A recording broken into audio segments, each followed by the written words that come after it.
প্রশ্নে আপনাদের এই বন্যায় প্রায় 50-60 বছর পরে এই কুমিল্লা আমরা এই বন্যার এই প্রাদুর্ভাব আমরা দেখলাম। আমাদের প্রায় 5 জেনারেশনের পরে এই বন্যা। আপনাদের এই দুরবস্থা, এই দুর্যোগ কিভাবে মোকাবেলা করছেন সেটা সরজমিনে দেখার জন্যে আমাদের বাংলাদেশের প্রাণপ্রিয় নেত্রী, সবচেয়ে মজলুম নির্যাতিত মানুষের নেত্রী দেশনেত্রী বেগম খালেদা জিয়া এবং বাংলাদেশের এই চলমান দুঃশাসন বিরোধী লড়াইয়ের আমাদের আশা এবং আকাঙ্ক্ষার শক্তির উৎস তারেক রহমান, যাকে এই দুঃশাসক হাসিনা আজকে তাকে দেশ থেকে নির্বাসিত করেছে, খালেদা জিয়াকে বন্দী রেখেছে।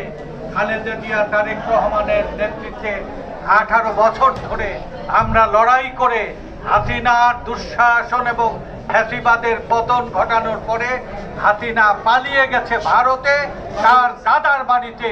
আর সেখান থেকে আমাদের এই দেশবাসীকে কষ্ট দেওয়ার জন্য, প্রতিশোধ নেওয়ার জন্য আমাদের অকাল বন্যা দিয়ে আমাদের কষ্ট দিতে চায়।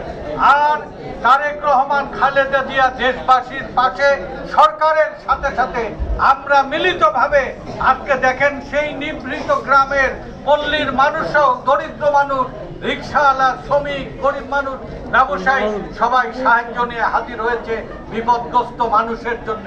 এটাই হচ্ছে আমাদের বাংলাদেশের মানুষের সম্প্রীতি।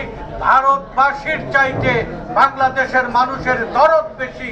আজকে কেউ পদানত করতে পারবে না, আমাদের পরাজিত করতে পারবে না। এদেশের মানুষ জিয়ার নেতৃত্বে স্বাধীনতা এনেছে, এদেশের মানুষ খালেদা জিয়ার নেতৃত্বে গণতন্ত্র এনেছে, এদেশের মানুষ ছাত্র জনতা মিলিত হয়ে এই দুঃশাসনের পরাজিত ঘটে 5 তারিখে এই দেশকে নতুন করে স্বাধীন করেছে। এই দেশকে কেউ পদানত করতে পারবে না।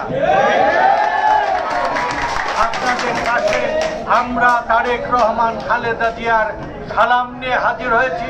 বক্তব্য দীর্ঘায়িত না করে আমাদের পক্ষে স্থানীয় আমাদের সম্মানিত নেতা, জননেতা হাজী মোহাম্মদ ইয়াসিন, আমাদের জসিম সহ অন্যান্য নেতৃবৃন্দ রয়েছে, শ্রমিক দলের আপনাদের এই অঞ্চলের সন্তান, আমাদের কেন্দ্রীয় কমিটির সহ সাধারণ সম্পাদক মিজানুর রহমান, আমাদের শ্রমিক দলের কেন্দ্রীয় কমিটির সভাপতি, অন্যান্য শ্রমিক দলের প্রিয় ভাইয়ের আবার ভাই, আপনারা যদি একটু কথা কম বলেন আমার জন্য সুবিধা হয়, এরপরে আমরা সবাই মিলে কম কথা।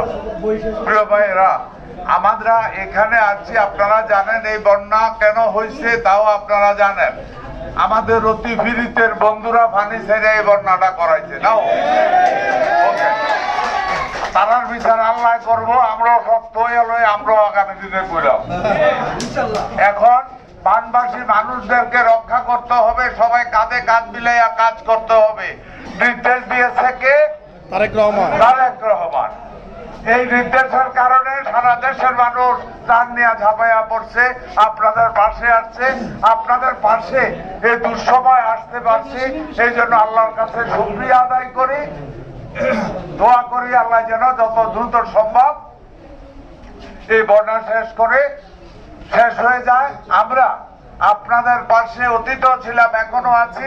ইনশাআল্লাহ বন্যা শেষ হওয়ার পরেও আপনাদেরকে যত সহযোগিতার প্রয়োজন আমাদের সাধ্য অনুযায়ী, আমাদের এখানে স্থানীয় নেতা যিনি আছেন এই এলাকার কর্ণধার জসিম, সেও দেখবে, আমরাও থাকবো ইনশাআল্লাহ।